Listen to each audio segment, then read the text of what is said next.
আল্লাহ নিজে বলছেন ইন্নাল্লাহা লা ইয়াগফিরু আন ইউশরাকা বিহি ওয়া ইয়াগফিরু মা দুনা যালিকা লিমান ইয়াশা।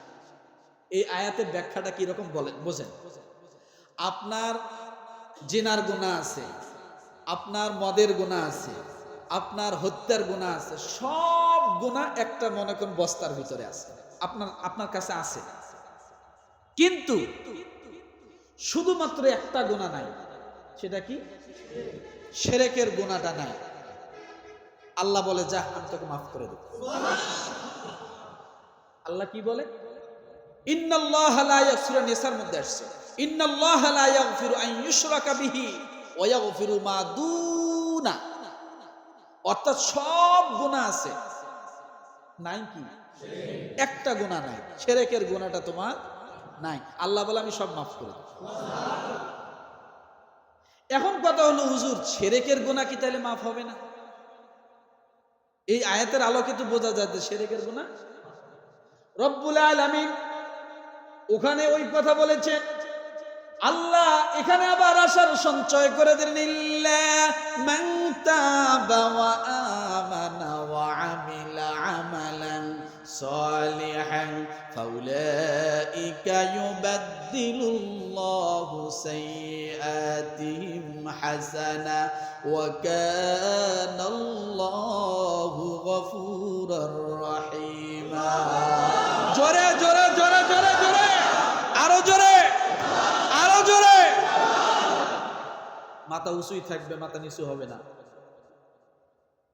এই আয়াত আপনার কাছে মনে হবে আপনি এখনই জান্নাতি। সুবহানাল্লাহ, সুবহানাল্লাহ। আপনার কাছে মনে হবে আপনি এখনই জান্নাতি। এর থেকে আশার সঞ্চয়ের আয়াত আর হয় না। সূরা ফুরকান আয়াত নাম্বার 70 আল্লাহ বলেন ইল্লা মান তাবা ওয়া আমানা ওয়া আমিলা সালিহ, তবে কেউ তওবা করলে আর নতুন করে যদি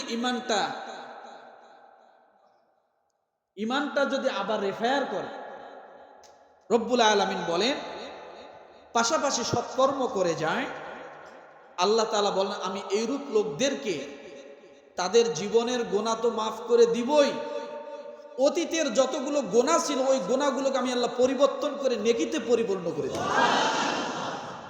আরো আসতে বল, গুনাহ কি হবে?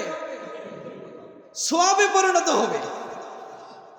সুবহানাল্লাহ, সুবহানাল্লাহ, সুবহানাল্লাহ। এখন বলবেন হুজুর এটা কি সম্ভব? আরে ভাই কেন সম্ভব না? আমি বোঝার উদাহরণ দিচ্ছি। আপনার একটা সন্তান নেশা করতে করতে আপনার জমি জমা প্রায় শেষ করে দিচ্ছে।